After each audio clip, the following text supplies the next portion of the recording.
May Allah subhanahu wa ta'ala open our doors. So the point I'm raising, my brothers and sisters, is sometimes you will have to adjust your dream regarding the type of person that you want your child to marry. It is their choice. You can guide them, you will try with them, but believe me, you have to somehow give in at some stage.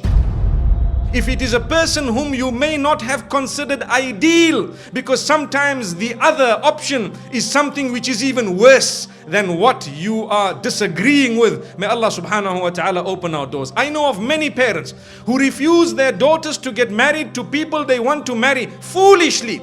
Allow your daughter to make the mistake and to come back divorced, being your daughter so happy with you, and you will be able to guide her with love. My daughter, didn't I tell you anyway? Now you made the mistake, you have come home, we still love you, we embrace you, and we still recognize you as our daughter, but it would have been better if you did not make the mistake. She will say, Dad, I love you forever for standing by me and for looking after me, instead of saying never ever. And she becomes a person who is an eyesore for you. She becomes depressed, because today people become depressed when they cannot marry whom they want to marry, and it's our fault. We sent them to the schools, we sent them to the various mixed type of educations, we did this, we did that, we had a place in the mall where we were every week, we did not dress them appropriately when they were young, so as they grew up they did not want the appropriate dress. We are the ones who placed them in front of the televisions, and we subscribe to the dirtiest of the internet channels or satellite channels and so on, and then we expect our daughters to still have a good Islamic choice of a spouse.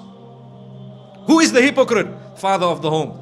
Big hypocrite. May Allah protect us. Why? Where are you? What did you allow your daughter to do all along? So my brothers and sisters, it's not fair. Do you know that when a child is born, Allah gives you almost 100% control over that child? You dress the child, you name the child, you decide when to bath the child, what the child will eat, all control. Don't say, I don't have control over my child. Allah said, I gave you full control when the child was born. That's the time you did not dress the child properly. You never read your own salah. There was no Quran ever played. There was nothing. And slowly, as the child grows up, one by one, Allah takes away the control of elements from you regarding that particular child. So when a child is a little baby, you can give the child a rattle worth 1 rupee, and it will shake the rattle and smile and laugh with you. Let the child become 5 years old, give them the rattle, they will throw it back at your face. Dad, are you playing a fool with me? I need an iPhone. So at a certain stage you had control over the child. What did you do when you had control over your child? Did you guide the child? This is why I say speak to the child earlier, because today we are losing control earlier. You can dress your child how you want when the child is 2 years, 3 years, even if the clothing is torn. Let the child get to 8 years, 9 years. Dad, I'm not wearing these shoes. Why? You make me look like one of those people living in the 1960s. Dad, I need the latest, this Nike Air where you walk, it bounces, May Allah subhanahu wa ta'ala protect us, grant us goodness and ease. My brothers and sisters, don't blame Allah subhanahu wa ta'ala for our failure.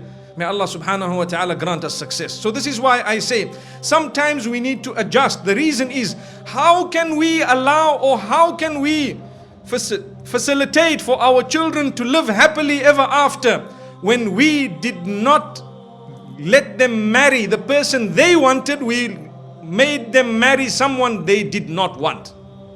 Now obviously I'm talking of something which is not the ideal. Ideally, Islamically, we need to speak about what should be happening. The parents of the girls and the brothers or the relatives should keep an eye. When they see potential husbands for their daughters or their sisters and so on, they should approach the gentleman or his family, or they should speak to their daughter about it. We have so and so, we are trying to, you identify, you speak to them, you let the two meet within the limits of the Sharia, and if they would like to take it further, you take it further. It's your responsibility as a male. That is ideal. And if the daughter says, no, I'm not too happy, don't be angry, no pressure. My sister, you have the right. It is haram in Islam to force your daughter to marry whom you want when she does not want. Totally forbidden. It is a major sin, in fact. You cannot do that. It is her choice. She can say no. At the time of Rasulullah sallallahu alaihi wasallam also, there were those who said, no, I don't want to marry this man, and they were not forced to it. May Allah subhanahu wa ta'ala grant us goodness.